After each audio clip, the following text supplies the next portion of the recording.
We do this dozens, maybe hundreds of times a day, right? You click a link, you type in a web address, but have you ever really stopped to think about what's actually happening in that split second? It's not magic, I promise. And today, we're going to trace that entire incredible journey from your screen all the way across the globe and back again.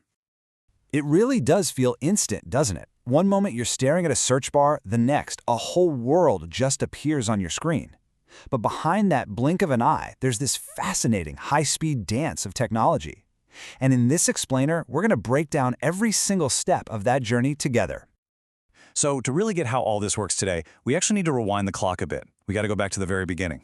Because before there was an internet, there was this huge problem. We had all these brilliant, powerful computers that just couldn't talk to each other. And the solution to that problem? Well, it laid the foundation for everything we do online. Okay, so picture this. It's the 1960s. You've got these incredible mainframe computers, but they're basically like geniuses locked in separate rooms. They're totally isolated.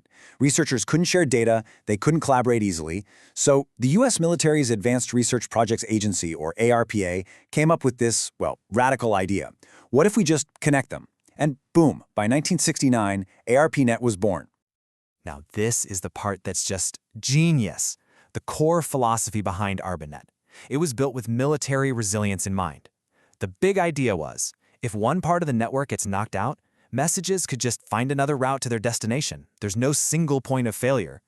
And that decentralized kind of self-healing design, that is still the fundamental principle of the internet we use every single day. All right, before we go any further, let's do a quick but super important clarification.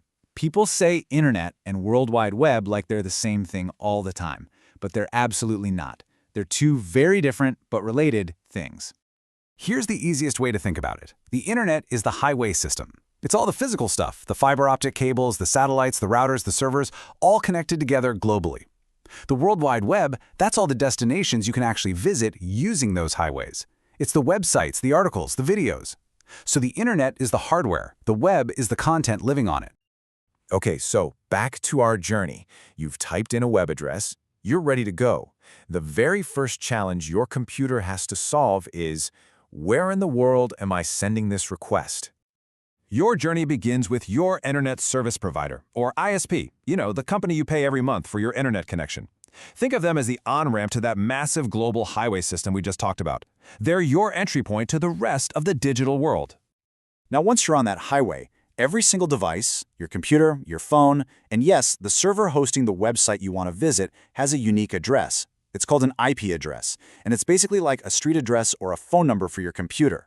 It's a specific string of numbers that tells the network exactly where to send information. Yeah, exactly. I mean, can you imagine having to memorize something like 172.217.16.142 every time you wanted to go to Google? No way. It would be completely impossible. There has to be a better system, and thankfully, there is. And that better system is called the Domain Name System, or DNS. People call it the Internet's phone book. And honestly, that is the perfect analogy. You type in a name that a human can remember, like google.com, and the DNS acts like a giant, super-fast operator looking up the actual numerical IP address that the computers need. So now we're getting somewhere. Your computer has the right address, but, just showing up at the right house isn't enough. You have to knock on the door and ask for what you want in a language that the person inside will understand. That detailed instruction, that very specific question, is what we call a URL, a Uniform Resource Locator. It's way more than just the website's name. It's the full, detailed set of directions telling the server precisely what you're looking for. Let's just pull this example apart for a second. First up, you've got HTTP:. That's the protocol, which is like the language or the rules of the conversation. Then you have the hostname, www.vps.com. That's the specific computer you want to talk to.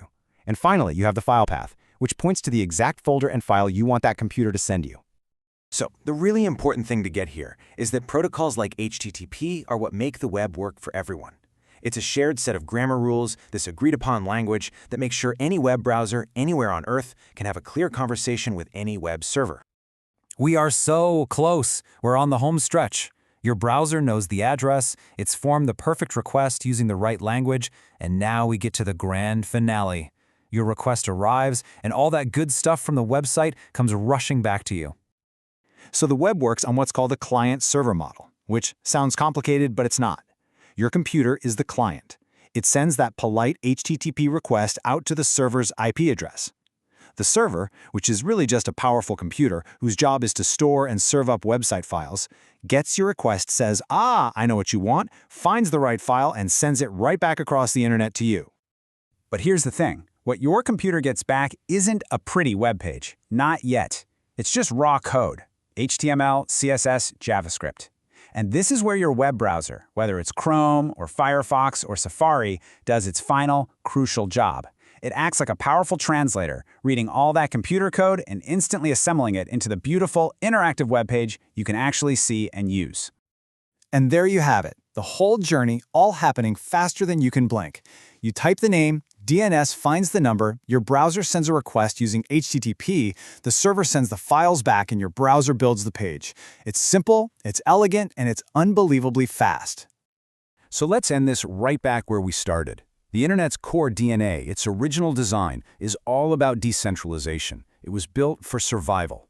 As our world gets more and more tangled up in this network, what does that original design mean for our future, for who controls it, for its freedom, for its resilience? It's something to think about the next time you click a link. That's all for this explainer.